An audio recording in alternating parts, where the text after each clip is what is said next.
వెంకటేశ్వర అవతారంలో మాత్రమే నిలబడి ఉంటాడు స్వామి. 24 గంటలు, వారానికి 7 రోజులు, సంవత్సరానికి 365 రోజులు నిలబడి శంఖ చక్రాలు ధరించి ఉంటాడు.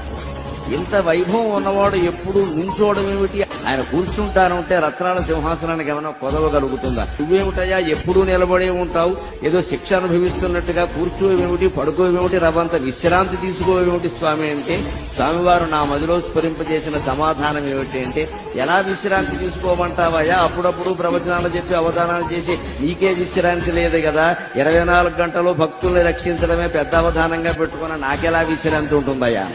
భక్త రక్షణ కార్యక్రమం పెట్టుకున్న వాడికి విశ్రాంతి ఉంటుందా? అందుకని ఆయన ఏం చేస్తారంటే, రత్నపీఠాలు వందలుగా ఉన్నప్పటికీ ఏ వేళం గజముల్ కుచేలురు ధ్రువుల్ కృష్ణల్ నిన్ను